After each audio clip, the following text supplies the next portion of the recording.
पति, पत्नी और नौकरानी। शीतल और अभिमन्यु की शादी को 5 साल हो चुके थे, लेकिन अभी तक उनका कोई बच्चा नहीं हुआ था। इसकी वजह से शीतल और अभिमन्यु परेशान रहते थे, लेकिन उन दोनों से ज्यादा परेशान थी शीतल की सास, यानी अभिमन्यु की माँ जानकी देवी। जानकी देवी चाहती थी कि जल्दी से जल्दी उनकी गोद में पोता या पोती आ जाए, और इसीलिए वो अपनी बहू शीतल को लेकर एक दिन हॉस्पिटल पहुंची। डॉक्टर मैडम, जरा ठीक से चेक करके बताइए ना। कई बड़े बड़े डॉक्टर को दिखाया है, लेकिन मेरी बहू माँ ही नहीं बन पाती। मैंने शीतल को बहुत अच्छे से चेकअप किया है। देखिए, बात यह है कि शीतल के अंदर माँ बनने की कैपेसिटी नहीं है। ये आप क्या कह रही हैं डॉक्टर साहब? कोई तो इलाज होगा ना, कोई दवाई दे दीजिए। देखिए, कुछ प्रॉब्लम ऐसी होती है जिनका कोई ट्रीटमेंट नहीं होता। आई एम सॉरी टू से, लेकिन शीतल कभी माँ नहीं बन सकती, क्योंकि उसके यूट्रस में अंदर से ही कुछ प्रॉब्लम है। घर आने के बाद क्या हुआ माँ? कहाँ लेकर गई थी आप शीतल को? अरे कहाँ लेकर जाती, डॉक्टर मैडम के पास ले गई थी, लेकिन तेरी बीवी तो कभी माँ बन ही नहीं सकती। मम्मी जी, इसमें मेरी क्या गलती?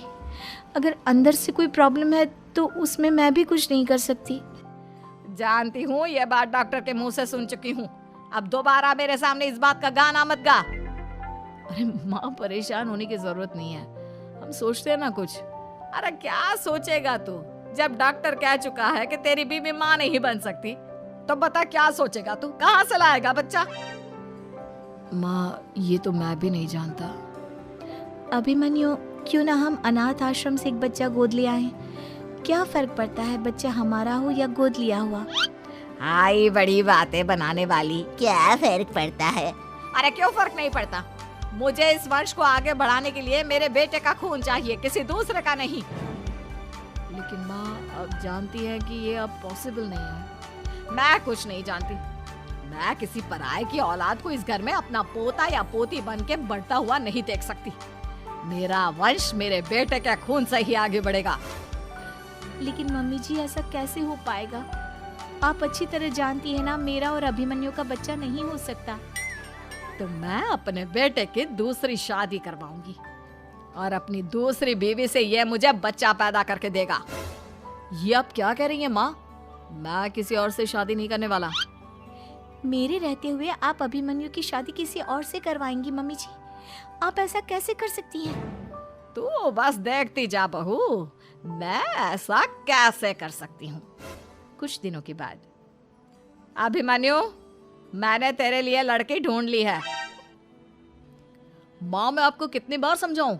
मुझे किसी से शादी नहीं करनी है। पहले मेरी बात सुन। ये जो चमेली है ना, हमारे घर में काम करने आती है, वो तुझसे शादी करने के लिए तैयार है। मम्मी जी, आप अभिमन्यु की शादी एक नौकरानी के साथ करवाएंगी? वो इसलिए क्योंकि चमेली दिखने में बहुत खूबसूरत है, बच्चा भी सुंदर ही होगा। मम्मी जी, लेकिन एक बच्चे के लिए अपने बेटे की शादी नौकरानी के साथ करवाना, क्या ये सही है? अगर अभिमन्यु ने शादी नहीं की ना, तो मैं अपनी जान दे दूंगी। अब देख लो, अगर तुम्हें अपनी माँ की जान प्यारी है तो तुम्हें इस नौकरानी के साथ शादी करनी ही होगी। इस तरह जानकी देवी अपने बेटे अभिमन्यु की शादी नौकरानी चमेली के साथ करवा देती है। कुछ दिनों के बाद, नौकरानी से मालकिन बन के तो मजा आ गया। अब तो मैं इस घर की मालकिन हूँ। देखो, अपने आप को ज्यादा मालकिन समझने की कोशिश मत करो। एक बार तुम्हारा और अभिमन्यु का बच्चा इस दुनिया में आ जाए, उसके बाद तुम इस घर से हमेशा के लिए चली जाना। अरे जाओ जाओ, किसी और के आगे बातें बनाना। एक बच्चा तो पैदा नहीं कर सकी, बढ़िया आई। जाओ जाकर मेरे लिए कॉफी बना कर लाओ। नौकरानी मैं हूँ या तुम? मम्मी जी, देखिए ना शीतल मुझसे किस तरह से बात कर रही है। शीतल, तुम्हें पता है ना चमेली प्रेग्नेंट है, मेरे बेटे के बच्चे की माँ बनने वाली है। वो जैसा कहती है वैसा करो। लेकिन मम्मी जी, वो मुझे नौकरों की तरह ट्रीट कर रही है। अरे तो करेगी ना, वैसे भी बहू तुम हो किस काम की? एक बच्चा तो पैदा नहीं कर सकती। जाओ अब घर के सारे काम करो और चमेली को आराम करने दो। थैंक यू मम्मी जी, भगवान आपका भला करे। आप नहीं होती तो मैं नौकरानी से महारानी कैसे बनती। देखो, तुम्हें जो चाहिए सब मिलेगा। खूब खाओ पियो, मजे की जिंदगी जियो, लेकिन बस मुझे एक बच्चा पैदा करके दे दो। कुछ दिनों के बाद, मम्मी, बच्चे के लिए आपने मेरी शादी चमेली के साथ करवा तो दी, लेकिन दिन और रात का चैन मिट गया है। सारा दिन शीतल और चमेली की बहस चलती रहती है। अब शीतल को इस घर में रखने से क्या होगा? मैं तो कहती हूँ उसे घर से निकाल दो, है भी किस काम की। मैं ऐसा नहीं कर सकता माँ, वो मेरी पत्नी है, उससे बहुत प्यार करता हूँ मैं। तुम्हारी पत्नी चमेली है, चमेली, उससे प्यार करो। अरे तुम्हारे बच्चे को जन्म देने वाली है वो। अभिमन्यु, मैं खुद ही इस घर से चली जाती हूँ। वैसे भी अपने ही घर में नौकरों की तरह रहकर परेशान हो चुकी हूँ। घर की नौकरानी मेरे ऊपर हुक्म चलाती है, वो तुम्हारी पत्नी बन चुकी है। अब मेरा इस घर में क्या काम? अभिमन्यु के बार बार रोकने पर भी शीतल उस घर से चली जाती है। कुछ दिनों के बाद चमेली एक बच्चे को जन्म देती है। भगवान ने मेरी सुन ली, मेरे बेटे का घर भर गया, उसका अपना बच्चा इस दुनिया में आ गया।